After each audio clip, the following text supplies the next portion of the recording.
अभी बिहार में राज्य सरकार ने जाति जनगणना शुरू की है। जाति जनगणना की मांग बिहार में लंबे समय से चल रही थी, लेकिन चूंकि नीतीश जी भाजपा के साथ थे तो उस समय जाति जनगणना कराना राज्य में मुमकिन नहीं था। लेकिन हाल के समय में जब ये आरजेडी के साथ आ गए तो अब जाति जनगणना बिहार में हो रही है। जाति जनगणना की मांग हम सब की, खास तौर पे इस देश के SC, ST, OBC समाज की मांग बहुत पहले से हम मांग करते रहे हैं कि जाति जनगणना का प्रकाशन हो। बिहार में तो फिर से शुरू हो गया। पिछले दिनों, पिछले कुछ साल पहले देश में जाति जनगणना हो चुकी है। करोड़ों अरबों रुपए खर्च करके जाति जनगणना किया जा चुका है, बस उसका प्रकाशन नहीं किया केंद्र सरकार ने। क्यों नहीं प्रकाशन किया, इसका पीछे का जवाब स्पष्ट है। और जाति जनगणना क्यों होनी चाहिए यह भी स्पष्ट है। जाति जनगणना को लेकर अभी जो मीडिया में जो हाय तौबा मची है कि कौन जातबा, मैं एक चैनल देख रहा था उसमें हेडिंग ही लगा हुआ है कौन जातबा, और उस पर बहस कर रहे हैं टीवी पर ये सवर्ण मीडिया वाले लोग कि जो है जातिवाद बढ़ाया जा रहा है जाति जनगणना करके, इसलिए शीर्षक ही लगा दिया कौन जातबा। बिहार में पूछा जा रहा है कौन जातबा, नीतीश जी पूछ रहे हैं, तेजस्वी जी पूछ रहे हैं कौन जातबा। तो जो ये सवाल अभी जाति जनगणना होने पर पूछ रहे हैं कौन जातबा, उस मीडिया वाले से हम पूछना चाहते हैं, उन मनुवादी मीडिया वालों से हम पूछना चाहते हैं कि जब तुम अपने बहन बेटी की शादी करते हो तो क्यों पूछते हो लड़के से कौन जातबा? क्या लड़के से शादी करने से पहले नहीं पूछते हो कौन जातबा? जितने टीवी के एंकर हैं, जितने टीवी के प्रोड्यूसर हैं, जितने टीवी चैनल के मालिक हैं, जितने मनु मीडिया वाले जो हाय तौबा मचाए हुए हैं, वो सब बताएं कि वो अपने परिवार के, जाहिर सी बात है सब सवर्ण है, वो अपने परिवार के बच्चों की शादी, लड़कियों की शादी, लड़कों की शादी किस जाति में करते हैं। और जब जातियों में शादी करते हैं तो क्या लड़के की जाति नहीं देखते, लड़की की जाति नहीं देखते? क्या वो सवाल नहीं पूछते कि कौन जात बा? तो बिना जाति देखे आप शादी नहीं करते। इस देश में जातियों के नाम पर कब्रिस्तान है, श्मशान घाट है। इस देश में जाति के नाम पर मुजफ्फरनगर में तो कॉलेज चलता है। इस देश में जाति के नाम पे प्रमोशन मिलता है। इस देश में जाति के नाम पर जज चुने जाते हैं। इस देश में जाति के आधार पर टीवी में एंकर चुने जाते हैं। इस देश में जाति के आधार पर हम घर, मकान, मोहल्ला किराए पर लेते और देते हैं। तमाम चीजों में, इस देश में हर चीज में जाति घुसी हुई है। तो फिर आखिर जाति जनगणना के प्रकाशन से, जाति जनगणना से के होने से आपत्ति क्यों है? इसका सीधा सा जवाब यह है कि जाति जनगणना होने का मतलब है इस देश में SC, ST, OBC की कितनी आबादी है यह पूरे देश को पता चल जाएगा। साथ ही साथ यह भी पता चल जाएगा कि अगर इस देश में SC, ST, OBC की आबादी 90 से 95% है तो क्या वो इस देश के संसाधन में अपनी आबादी के हिसाब से प्रतिनिधित्व ले रहे हैं, अपनी आबादी के हिसाब से भागीदारी ले रहे हैं?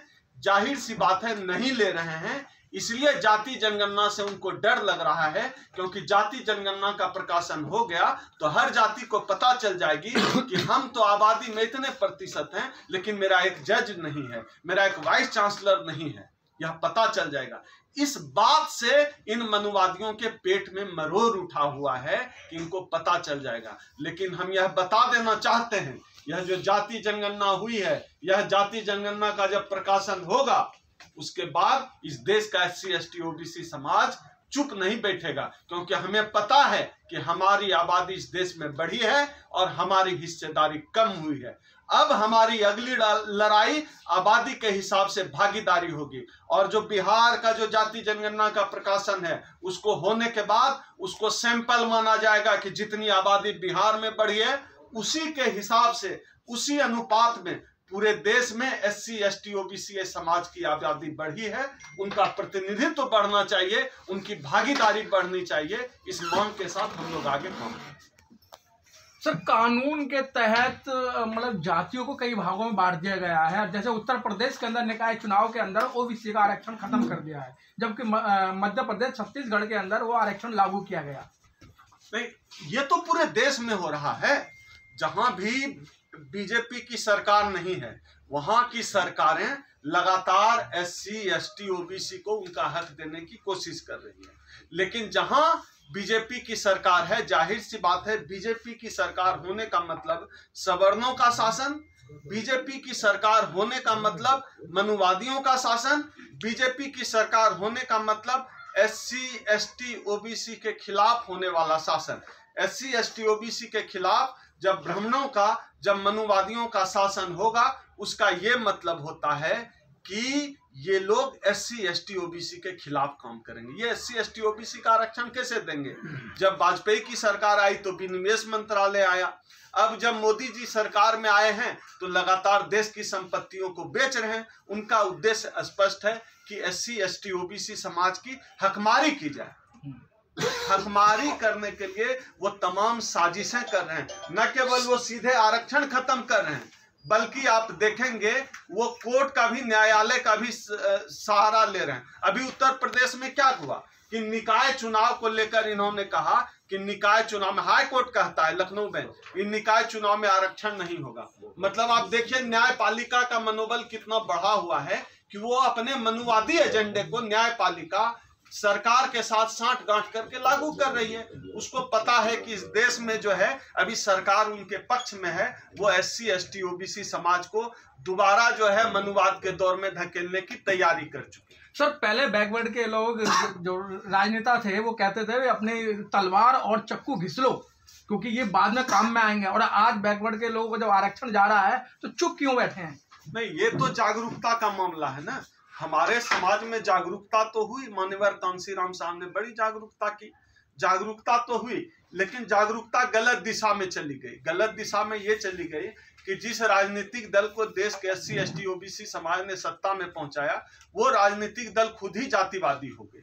जागरण तो हुआ क्या कि एक खास जाति जो सत्ता में आने के बाद दूसरी जातियों को दरी पर बिठाने लगी, तो भाजपा जैसी पार्टियों को मौका मिल गया कि जिन जातियों को दरकिनार किया गया बहुजन आंदोलन से मिली सत्ता के बाद, वो उन जातियों को भाजपा ने मंच दिया, उन जातियों को भाजपा ने सम्मान देने की कोशिश की। भले ही स्टूल पर बिठाते हैं, पर कोशिश की कि मंच पर बिठा दें, उनका वोट ले लिया।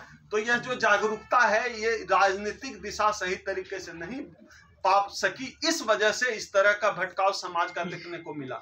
लेकिन हाल के दिनों में बहुत सारे स्तर पे परिवर्तन हुआ है, बहुत लेवल पे परिवर्तन हुआ है। अब पहले वाली बात नहीं रही कि जो है आप SC ST OBC का आरक्षण खा लेंगे, कुछ नहीं कहा जाएगा। अभी जो लखनऊ वाला मामला आया निकाय चुनाव में, कोर्ट को वापस लेना पड़ा ना, SC ST एक्ट को लेकर जो कोर्ट का फैसला था वापस होना पड़ा। तो अब वो मामला नहीं है, अब समाज थोड़ा जगा है, असर भी है उसका, जागरण का, लोग आवाज उठाते हैं और सत्ता तक बस यह समाज अपनी आवाज, ऊंची आवाज करके जरा 2 अप्रैल 2018 जैसा आंदोलन करके बस सत्ता के कान तक पहुंचा दे। लेकिन सर 128 OBC सांसद भी है, वो तो कोई डिमांड नहीं कर रहे हैं जनगणना की। नहीं, क्यों करेंगे? ये जो OBC सांसद हैं 128, उन OBC सांसद को आपने इसलिए थोड़ा ही वोट दिया था कि वो आपके जाति की बात करेंगे। आप तो वोट दे रहे थे मोदी को, आप वोट दे रहे थे धारा 170 370 हटेगा। आप तो वोट इसलिए दे रहे थे उनको कि मोदी जी राम मंदिर बनवाएंगे। आप तो वोट इसलिए दे रहे थे कि मुसलमानों का चूरी टाइट किया जाएगा। तो जो वादा बीजेपी ने किया, सत्ता में आने के बाद सबको पूरा कर दिया। तो OBC समाज अगर बीजेपी के साथ खड़ा रहकर सोचेगा कि आरक्षण मिलेगा, तो आरक्षण के लिए तो उन्होंने वोट ही नहीं दिया है। उन्होंने तो मुसलमान को टाइट करने के लिए वोट दिया, राम मंदिर बनाने के लिए वोट दिया, 370 हटाने के लिए वोट दिया। तो वो तो बीजेपी अच्छे से कर ही रही है पूरी ईमानदारी से। मुझे लगता है कि देश की सबसे ईमानदार पार्टी बीजेपी है। जिन एजेंडों पर लोगों ने उन्हें वोट दिया, उन एजेंडे को बीजेपी ने पूरी ईमानदारी से निभाया और पूरा किया। जातीय जनगणना से जातिवाद बढ़ेगा देश में, आप लोग जातिवाद को बढ़ावा दे रहे हैं। नहीं, जाति देखकर शादी करने से जाति द्वेष नहीं बढ़ता है, जाति देखकर किराया मकान लेने से जातिवाद नहीं बढ़ता है। जाति देखकर कोई बच्चा जो है कोई मंदिर में घुस जाए पीट देते हैं, तो जाति जो है भेद नहीं बढ़ता है। जाति और जाति जनगणना से जो है आप जातिवाद बढ़ रहा है, ये व्याकरण सबर नहीं समझते। आरएसएस का लक्ष्य है जाति खत्म करना देश सर, आप लोग जातीय जनगणना करवा रहे हैं। हम लोग आरएसएस के साथ हैं, आरएसएस हिंदुओं का संगठन है, हम लोग भी हिंदू हैं, हम लोग पूरी तरह आरएसएस के साथ हैं। बस आरएसएस का 100 साल पूरा हो रहा है, अपना चीफ किसी दलित को बना दे, हम लोग आरएसएस के साथ हैं। बस हम लोग भी अपने को हिंदू मान लें, आरएसएस ब्राह्मण और दलित, ये जो खटीक, पासवान, चमार, मुसहर, मेहतर, इन जातियों के साथ ब्राह्मण और राजपूत की शादी करा दे, आरएसएस सामूहिक रूप से कराने लगे, तो हम लोग भी आरएसएस देश को बांट रहे हैं आप लोग। नहीं, आप ये बताइए कि अगर आरएसएस का चीफ कोई दलित बने, यह बोलना देश बांटना कैसे हो गया? संवैधानिक बात मैं कर रहा हूं। पूछ रहे हो ना आप लोग? मैं पूछ नहीं रहा हूं। कोई खटीक और कोई ब्राह्मण शादी कर ले तो फिर देश बांटना कैसे हो गया? और शादी, आप जब शादी करते हैं, कोई ब्राह्मण जब शादी करता है तो ब्राह्मण देख के ही शादी करता है, कोई ठाकुर राजपूत शादी करता है, ठाकुर राजपूत देख के ही शादी करता है, उससे जातिवाद नहीं बढ़ता है। हम ये कहते हैं कि जाति के आधार पर शादी नहीं हो तो देश बंटने लगा, ये कौन सा तर्क है? इस तर्क को कौन समझाएगा? तो क्या छत्तीसगढ़ में भी होगी अब जातीय जनगणना? अब ये तो वहाँ की राज्य सरकारें बताएं। SC ST OBC समाज को दबाव बनाना चाहिए कि पूरे देश में हो और राष्ट्रीय स्तर पे जो जनगणना हो चुकी है उसका प्रकाशन हो। डॉक्टर साहब, प्रवीण तोगड़े ने बोला है कि जितने भी संवैधानिक पद हैं सभी पे हिंदू को नियुक्त किया जाना चाहिए, मुस्लिमों को नहीं किया जाना चाहिए। नहीं, तो उसमें प्रवीण तोगड़िया ने कहने में ही देर कर दिया। कौन सा पद पे अभी मुसलमान नियुक्त है? देश का प्रधानमंत्री, राष्ट्रपति, राज्यपाल, एक भी मिनिस्टर मुसलमान नहीं है, जज मुसलमान नहीं है, CBI का चीफ नहीं, ID का चीफ नहीं, RBI का गवर्नर नहीं, कोई राज्यपाल, कहाँ है मुसलमान? तो प्रवीण तोगड़िया बोलने में देर कर रहा है। मोदी जी कब का हिंदू राष्ट्र भारत को बना चुके हैं। लेकिन मोदी जी खुद कह चुके हैं। ये अलग बात है कि सब जगह हिंदू है, प्रधानमंत्री, राष्ट्रपति, जज, एंकर सब हिंदू है, बावजूद इसके जो है हिंदू खतरे में है। मोदी जी के लिए चिंता की बात। लेकिन मोदी जी कह चुके हैं कि मैं तो खुद OBC पिछड़ी जाति से आता हूँ।